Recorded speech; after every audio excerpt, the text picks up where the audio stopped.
saya Siska Anggiriani, dosen tetap pada program studi D3 Teknik Produksi Furnitur, Politeknik Industri Furnitur dan Pengolahan Kayu, Kementerian Perindustrian. Video ini dibuat untuk memenuhi salah satu persyaratan sertifikasi dosen tahun 2026, yaitu pernyataan diri dosen dalam unjuk kerja Tridharma Perguruan Tinggi atau PDD UKT-PT aspek pengajaran. Pada kesempatan kali ini, mata kuliah yang saya ambil sebagai contoh pengajaran adalah mata kuliah pengetahuan bahan yang diajarkan pada mahasiswa semester 1. Mata kuliah ini memiliki bobot 2 SKS yang disampaikan secara luring menggunakan metode DIA atau Delivery, Interaction, and Assessment. Mata kuliah pengetahuan bahan adalah mata kuliah yang membahas secara detail bahan baku yang dapat digunakan dalam pembuatan suatu furnitur. CPL mata kuliah ini terdiri atas 3 aspek sikap, 2 aspek pengetahuan, 3 keterampilan umum, dan 1 keterampilan khusus, yaitu berkontribusi dalam peningkatan mutu kehidupan bermasyarakat, berbangsa, dan bernegara berdasarkan Pancasila, menunjukkan sikap bertanggung jawab atas pekerjaan di bidang keahliannya secara mandiri, menginternalisasi semangat kemandirian, kejuangan, dan kewirausahaan, menguasai konsep dasar matematika dan fisika, memahami jenis dan sifat bahan furnitur seperti kayu, rotan, bambu, serat alam, dan papan buatan.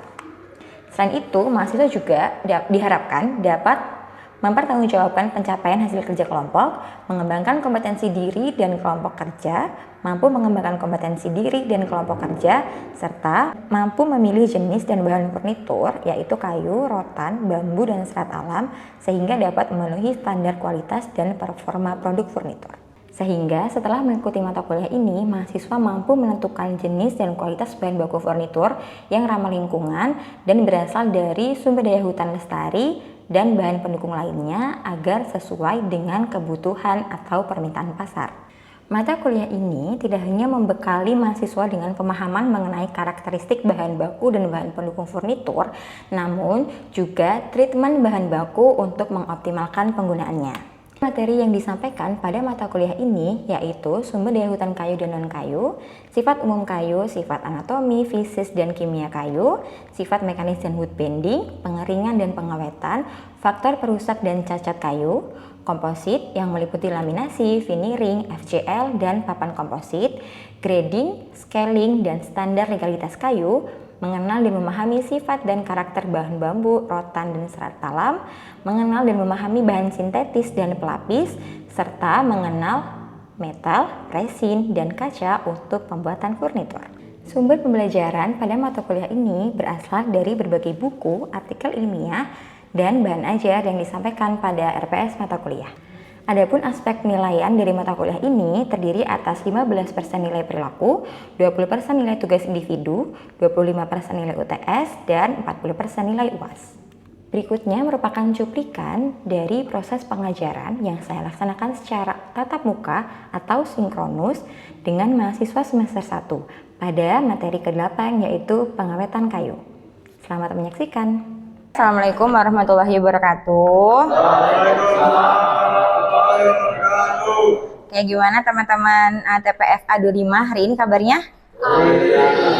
Oke, alhamdulillah udah istirahat ya, udah segar, terus udah siap lagi ikut kuliah hari ini? Siap. Oke, siang ini kita akan belajar tentang pengawetan kayu. Tapi sebelum kita ke mata kuliah ini, kita terlebih dahulu akan berdoa ya. Mbak Alia, tolong bisa dipimpin doa. Untuk mengawali pembelajaran pada hari ini, marilah kita berdoa menurut agama dan kepercayaan masing-masing. Berdoa mulai. Berdoa selesai. Oke, terima kasih Alia. Selanjutnya, mahasiswa melakukan presensi pada platform Siap. Sebelum kita masuk ke materi hari ini tentang pengawetan kayu, saya akan review sedikit nih tentang materi yang sudah kita pelajari di minggu lalu. Ada yang ingat mata pelajarannya tentang apa? Kita bahas apa di pertemuan sebelumnya? Oke, cacat kayu, pengaruhnya, kerusakan kayu, terus apa lagi? Oke, faktor yang menyebabkan kerusakan pada kayu. Oke, sebelum kita masuk ke materi ini, kita juga akan mereview terlebih dahulu ya. Coba ke bawah HP semuanya kan ya? Oke, silahkan bisa masuk ke menti.com, terus nanti bisa type kode ini atau scan barcode ini aja. Oke, kalau bisa menyebutkan lebih dari satu, bisa ditulis ulang lagi aja. Bisa lebih dari satu jawabnya. Oke, udah jawab semua nih ya. Coba kita bahas sedikit ya tentang kerusakan-kerusakan yang terjadi pada kayu ini yang kita bahas di pertemuan minggu lalu. Nah, ini ada yang menyebut pinggul, berlumut, pecah kayu, rusak, karat, berlubang, gerowong, sampai yang terserang OPK ya. Nah, di sini ada yang nyebut berjamur sama serangan jamur sama OPK. Kira-kira yang parah tuh kalau kayu terserang jamur itu, kalau yang sampai kayak gimana sih serangannya? Ya, kayak hitam, terus busuk, lapuk ya. Ya, jadi kalau akibatnya apa kalau kayu terserang ini tadi?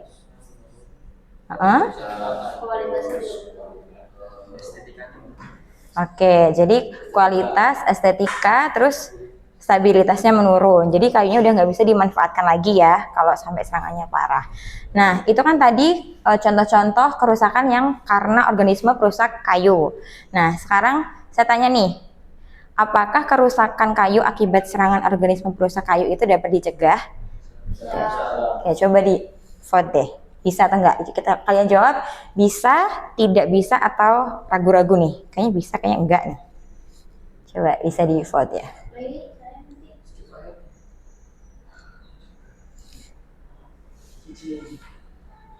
Coba pilih bisa.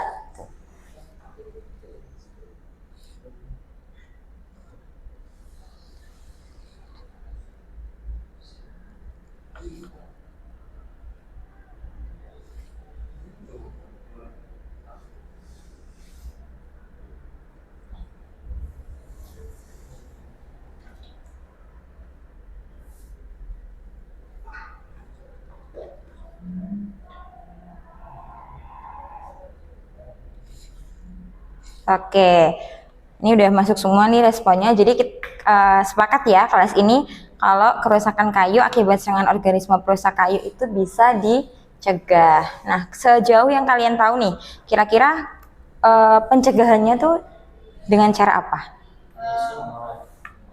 Oh iya, betul, dengan pengawetan kayu. Makanya kita hari ini akan belajar tentang pengawetan kayu. Nah, ini kalau kita lihat gambar-gambar ini kan ada makanan, ada yang makan kering, ada yang makanan kalengan, terus ada ikan asin gitu. Nah, itu tujuan dari proses ini apa? Agar mengawetkan. Ya, mengawetkan bahan makanan kan. Nah, kalau hubungannya dengan kayu, kira-kira apakah kayu itu perlu pengawetan juga? Kenapa kira-kira? Tahan lama. Terus ada lagi? Tidak berjamur, menghindari serangan OPK. Oke. Nah, jadi ada beberapa alasan kenapa kita perlu melakukan pengawetan kayu, terutama di Indonesia ini ya. Oke, dari pertemuan ini nanti tujuannya mahasiswa bisa memahami dan menguraikan perlunya pengawetan kayu. Lalu setelah mengikuti kuliah ini, mahasiswa diharapkan dapat membandingkan metode pengawetan kayu. Jadi kita akan belajar tentang pentingnya pengawetan kayu, definisi dan metode-metodenya ya hari ini. Nah, seperti yang kita tahu, kalau pemanfaatan kayu itu kan macam-macam ya. Kalau di gambar ini bisa untuk kapal, untuk furnitur ya, kita belajar memanfaatkan kayu untuk furnitur, terus untuk kertas, terus ada wood pellet dan juga untuk bahan obat, bahkan untuk bahan obat. Nah, di semua lini pemanfaatan kayu ini itu ada satu tantangan gitu ya dalam pemanfaatan kayu, yaitu ancaman biodeteriorasi kayu atau ancaman terserangnya kayu dari organisme perusak kayu. Nah, akibatnya apa kalau terjadi biodeteriorasi kayu? Yang pertama adalah pemborosan sumber daya hutan.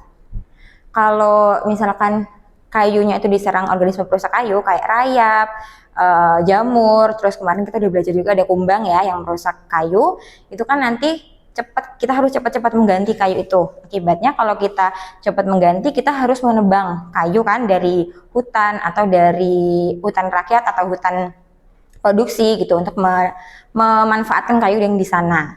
Nah, proses itu tentunya akan menyebabkan biaya ekonomi yang tinggi. Selanjutnya tentu saja akan menjadi beban bagi masyarakat karena udah perlu usaha untuk menebangnya, terus harus mengeluarkan biaya untuk hal tersebut juga. Selain itu, di Indonesia itu juga kayu-kayunya itu banyak yang nggak awet. Nah, seperti yang kita tahu, Indonesia itu kan negara mega biodiversity ya. Kita punya banyak sekali jenis-jenis kayu yang ada di hutan. Nah, jenis-jenisnya banyak, tapi hanya beberapa nih yang udah dikenal sebagai kayu komersil. Dari beberapa kayu yang udah dikenal sebagai kayu komersil itu, hanya 80-85% yang termasuk kelas awet 3, 4, dan 5. Nah, kalau kelas awet 3, 4, 5 itu cenderungnya kan tidak awet ya. Jadi kan benar, sebagian besar kayu di Indonesia itu nggak awet. Nah, contohnya nih, contoh kayu yang nggak awet. Ada sengon, jabon, dan mangium. Ini kelas awet 5, ada yang kelas awet 4 juga. Nah, implikasinya apa kalau kayunya itu nggak awet? Kalau kayunya nggak awet, itu semakin rentan terhadap deteriorasi kayu. Kalau rentan terhadap deteriorasi kayu, kira-kira akan semakin mudah atau semakin sulit terserang OPK? Semakin mudah. Nah, kalau semakin mudah, berarti hubungannya nanti akan menurunkan umur pakai atau service life dari kayu tersebut, dan tentunya akan berpengaruh ke penampilan. Selain penampilan, tadi apa lagi? Stabilitas, terus kekuatannya juga menurun ya. Oke, terus nih pentingnya pengawetan kayu di Indonesia yang lainnya karena kondisi geoekologis di Indonesia. Seperti yang kita tahu, kalau di negara kita ini punya suhu dan udara yang hangat, ya kan? Karena negara tropis ya, suhu dan udaranya hangat. Terus kelembaban dari udaranya juga tinggi, dan tanahnya itu kaya akan bahan organik. Nah, 3 kondisi ini itu akan sangat berpengaruh terhadap pertumbuhan dan keberadaan dari organisme perusak kayu. Jadi kondisi ini itu sangat sesuai bagi keberadaan dan perkembangbiakan organisme perusak kayu. Kalau organisme perusak kayunya makin banyak, terus kayunya nggak awet, kira-kira kemungkinannya apa? Organisme perusak kayunya banyak, terus berkembang biak dengan baik, terus kayunya itu nggak awet. Ya, benar, cepat habis karena organisme perusak kayunya menyerang si kayu yang tidak awet tadi. Nah, oke, sebagai gambaran, di Indonesia itu kan tadi saya bilang didukung oleh kondisi geoekologis tadi. Terus banyak jenisnya. Ini contoh sebaran rayap di Indonesia. Ini saya ambil contoh ada di 45 kota atau daerah di Indonesia. Termasuk di daerah kita ya, di Kendal ini juga ada rayap di situ. Nah, kurang lebih itu ada 300 spesies yang merupakan 13% dari spesies dunia itu ada di negara kita. Jadi itu sangat rentan terhadap biodeteriorasi gitu. Selanjutnya, Indonesia kaya akan organisme perusak kayu. Kayak yang tadi ya, ada macam-macam. Ada berbagai jenis rayap, kumbang, jamur, penggerak kayu di laut atau marine borer dan sebagainya. Terus sebarannya itu berbeda-beda dan kerusakan atau tingkat kerusakannya itu bisa menyebabkan kerugian ekonomi yang besar. Kalau kayunya cepat rusak, tadi kan ada hubungannya tuh dengan pemborosan sumber daya hutan. Terus apa lagi? Biaya ekonomi yang tinggi dan menjadi beban bagi masyarakat. Gitu. Nah, untuk pengantar ini, kira-kira catatan pentingnya ini, yang pertama, kerusakan akan menyebabkan pemborosan sumber daya hutan, biaya ekonomi yang tinggi, dan beban bagi masyarakat. Terus, sebagian besar kayu di Indonesia itu tidak awet, sehingga rentan terhadap organisme perusak kayu. Dan kondisi geoekologis di Indonesia itu mendukung untuk terserangnya kayu-kayu kita terhadap OPK. Oleh karena itu kita perlu melakukan pengawetan kayu. Nah, kalau dari gambaran yang udah saya berikan tadi, kira-kira pengawetan kayu itu apa?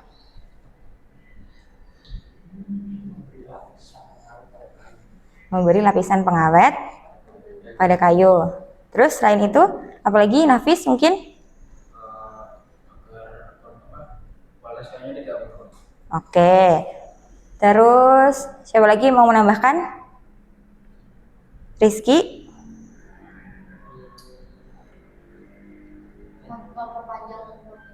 Memperpanjang umur pakainya ya. Oke, nih pengawetan kayu itu adalah proses memasukkan atau mengaplikasikan bahan kimia tertentu ke dalam kayu dan atau memodifikasi karakteristik fisik atau kimiawi kayu dengan tujuan agar umur pemakaian atau service life-nya itu lebih lama. Jadi ada 3 kata kunci, yaitu memasukkan atau mengaplikasikan bahan kimia tertentu, terus dengan tujuan memperpanjang umur pemakaian, dan dia untuk memodifikasi karakteristik fisik atau kimiawi. Nah, bahan kimia yang dimaksud ini itu adalah bahan kimia yang punya sifat toksik atau racun bagi organisme perusak kayu.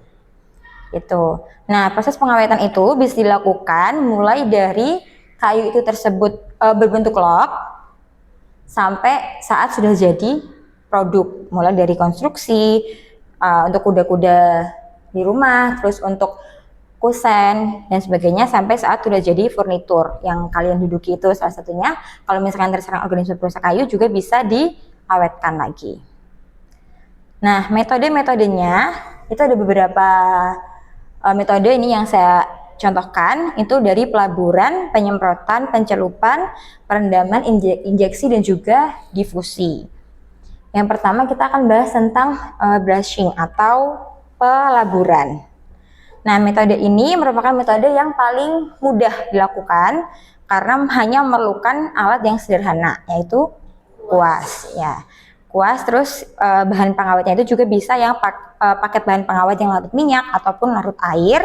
Terus bisa juga digunakan untuk permukaan yang luas, gitu. Karena kan dia mudah diaplikasikan, terus bisa menjangkau area-area yang sulit dijangkau juga. Selanjutnya spraying, ini penyemprotan. Metode ini memiliki tingkat kemungkinan penetrasi ke lubang, retak atau belah yang lebih baik dibandingkan metode pelaburan. Karena kalau pelaburan kan kita harus dekat ya, istilahnya dekat ke sortimen atau bahan yang akan diawetkan. Kalau spraying itu kita bisa dari jauh. Misalkan kita mau mengawetkan bagian atap nih, kayak yang di gambar ini kan di atap, itu bisa dijangkau dengan metode penyemprotan karena kan bisa menjangkau area-area yang sulit dijangkau gitu. Nah, selanjutnya ada metode pencelupan dan perendaman. Oke, sebelum masuk ke sini, kira-kira kalau pencelupan sama perendaman bedanya apa? Gimana? Durasi waktu. Kalau pencelupan gimana? Kalau perendaman gimana?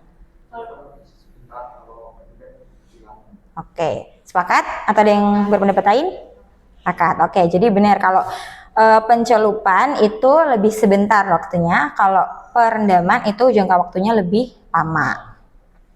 Nah, dari kedua metode ini itu tentu tingkat penetrasinya akan berbeda, tergantung dari durasi atau jangka waktu perendamannya. Kalau pencelupan berarti lebih sedikit ya penetrasinya, karena jangka waktunya lebih pendek.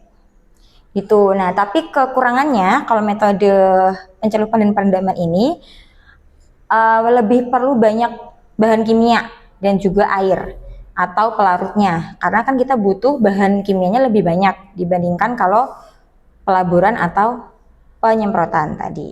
Gitu. Nah, perendaman itu juga nanti dibagi menjadi 2. Ada yang perendaman dingin dan juga perendaman panas. Kalau dingin itu berarti di suhu ruang aja. Kalau perendaman panas itu menggunakan pemanas biasanya. Suhu rendamannya bisa 80 sampai 95 derajat Celcius tergantung dari bahan pengawet yang digunakan. Nah, tujuannya apa? Kalau kita melakukan perendaman panas itu kalau kita merendam dalam kondisi panas, sebagian udara dalam sel kayu itu akan keluar. Jadi bahan pengawet yang masuk itu akan lebih banyak karawannya gitu. Sehingga absorpsi dan penetrasinya juga akan lebih baik dibandingkan metode yang sebelumnya. Terus metode selanjutnya ada injeksi. Ini pakai kayak semacam suntikan gitu ya. Nah, tapi hasil akhirnya nanti tuh akan ada Pak, kalau kita menginjeksi suatu bahan. Iya, luka atau lubang ya pada permukaan. Ada lubang di permukaan kayu yang diawetkan dengan metode injeksi.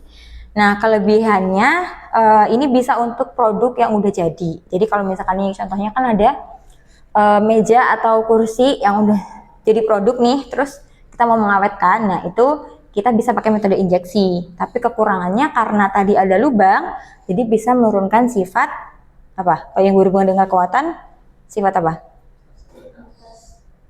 Selain itu, kekuatan, sifat mekanis, sifat mekanisnya, karena kan ada lubang. Tuh, terus metode dengan tekanan. Nah, metode ini udah yang pakai alat yang lebih advance gitu ya, karena perlu tangki yang besar, terus harus ada tekanannya. Jadi penetrasi dan absorpsinya akan baik, tapi biaya investasinya mahal karena perlu alat gitu ya, dan ada operator yang mengoperasikan ini secara khusus gitu. Seperti halnya dengan metode vakum tekan yang juga perlu operator dan juga investasi alat yang lebih mahal gitu. Tapi metode-metode ini itu efektivitas pengawetannya cukup lama karena tadi di kayu yang diawetkan sel-selnya itu akan kosong. Jadi udara terus air yang ada di dalam kayu itu akan ditarik keluar dulu baru dimasukkan bahan pengawet. Jadi bahan pengawet yang masuk akan lebih banyak gitu. Sampai sini ada yang mau ditanyakan? Saya Oke, gimana kali ya? Tanya Bu, nah tadi kan kita kan menggunakan pengawet, tentunya di pengawet itu kan membutuhkan bahan kimia. Nah, apakah dari bahan kimia itu terdapat zat-zat yang berbahaya itu? Oke, pertanyaannya bagus ya. Tadi kan di definisinya aja udah disebutkan kalau bahan kimia tertentu yang punya sifat racun terhadap organisme perusak kayu. Nah, bahan kimia itu tentu akan punya dampak negatif gitu ya ke lingkungan. Nah, sebenarnya pengawetan itu kan tadi ada bahan kimia tertentu tadi. Nah, itu tuh bisa pakai bahan kimia yang alami atau bahan kimia yang buatan. Nah, kalau alami itu contohnya pakai katekin. Tahu nggak katekin? Yang dari gambir. Jadi yang bisa, kalau orang-orang tua zaman dulu kan nyirih gitu loh. Nah, itu kan pakai gambir. Nah, gambir itu punya senyawa katekin. Dan katekin itu bisa digunakan untuk bahan pengawet kayu. Nah, tapi yang umum digunakan itu biasanya pakai bahan kimia yang udah ya dari pabrik kayak gitu, dari industri kimia tertentu untuk mengawetkan kayu. Nah, itu punya dampak negatif tentunya untuk lingkungan. Makanya kalau mengawetkan kayu itu nanti bahan pengawetnya itu perlu penanganan khusus gitu. Jadi ada pengelolaan limbah tersendiri untuk industri pengawetan kayu atau proses pengawetan kayu gitu. Gitu ya Alia, sudah paham? Iya, gimana Gofur? Oke, pas banget pertanyaan Gofur ini jadi tugas loh. Oke, tadi ya pertanyaan Gofur terkait metode yang dipakai oleh industri ya di Indonesia, industri furnitur ya terutama. Nah, itu nanti yang harus kalian diskusikan. Jadi kalian, ini saya beri tugas kelompok ya, kalian bagi nanti ke dalam beberapa kelompok, terus kalian diskusi terkait metode pengawetan apa yang sesuai untuk digunakan di industri furnitur. Nah, nanti kalian analisis dari setiap metode itu, dari kelebihan dan kekurangan, terus biaya dan juga dampak lingkungan yang mungkin ditimbulkan. Tuh, tadi kan karena harus pakai bahan pengawet kan, yang bersifat racun. Nah, tentu saja itu akan berpengaruh terhadap lingkungan ya, ada dampaknya terhadap lingkungan. Nah, itu silakan kalian diskusikan dan nanti buat presentasi. Terus nanti hasil diskusinya bisa diupload di Adlink ya. Nanti saya assignkan di Adlink Setelah itu pertemuan berikutnya kita akan presentasi, gitu ya. Oke, ada yang mau ditanyakan terkait tugasnya atau sudah paham? Oke, kalau sudah paham, pertemuan ini udah selesai. Jadi kita udah belajar banyak ya hari ini. Tadi apa aja? Pengawetan kayu, terus kerusakan pada kayu, pencegahannya dengan cara apa? Dengan cara Pengawetan kayu. Terus ada metode juga. Tadi metodenya apa aja? Ada yang bisa menyebutkan? Perendaman. Oke, ada yang pakai vakum tekan. Terakhir vakum tekan. Oke, kalian sudah bisa memahami tujuan pengawetan, terus definisinya dan juga metode-metodenya. Jadi nanti silahkan didiskusikan ya tugasnya. Terus jangan lupa dikumpulkan di @link. Oke, demikian kuliah hari ini. Saya sangat apresiasi nih antusias kalian dalam mengikuti kelas ini, dan pertanyaan-pertanyaannya ini cukup untuk memantik diskusi ya di tugas kelompok ini nantinya. Itu terima kasih atas perhatiannya. Saya mohon maaf apabila ada kesalahan dalam penyampaian materi. Ini sebagai penutup ada quotes nih dari Mahatma Gandhi, "The future depends on what you do today." Jadi kalau kalian mau nanti di masa depan akan jadi orang yang lebih baik, tentu dimulai dari hari ini harus mulai perubahan hal baik itu gitu. Kalau nanti kalian mau jadi lulusan yang udah bisa direkrut sebelum wisuda, nah jadi kalian harus mulai bersungguh-sungguh dari hari ini gitu ya, kurang lebih seperti itu. Saya mohon maaf sekali lagi ya kalau ada yang salah dalam penyampaian materi ini. Jika ada yang mau ditanyakan atau didiskusikan, bisa langsung hubungi aja melalui email atau bisa langsung ke ruangan gitu ya. Saya akhiri, terima kasih. Assalamualaikum warahmatullahi wabarakatuh. Baru saja Anda menyaksikan cuplikan proses pembelajaran yang saya lakukan dalam mata kuliah pengetahuan bahan yang berfokus pada metode pengawetan kayu. Pada pertemuan selanjutnya, mahasiswa diminta menyiapkan tugas untuk diskusi dan presentasi. Hal ini dilakukan untuk mengasah kemampuan berpikir strategis dan analitis, serta kemampuan untuk berdiskusi dalam kelompok. Saya berharap cuplikan pembelajaran tersebut dapat memberikan gambaran yang nyata dalam proses pengajaran yang saya lakukan di dalam kelas, yang tidak hanya berfokus pada pemahaman teoritis, namun juga pada pengembangan kompetensi praktis lainnya. Saya mengucapkan terima kasih kepada seluruh pihak yang terlibat serta seluruh tim sertifikasi dosen tahun 2026. Tidak lupa, saya juga berterima kasih kepada Politeknik Industri Furnitur dan Pengolahan Kayu, jajaran pimpinan, rekan sejawat dosen, dan rekan-rekan mahasiswa. Demikian periode UKT PT pengajaran yang saya lampirkan. Saya mohon maaf apabila terdapat kesalahan dan kekurangan.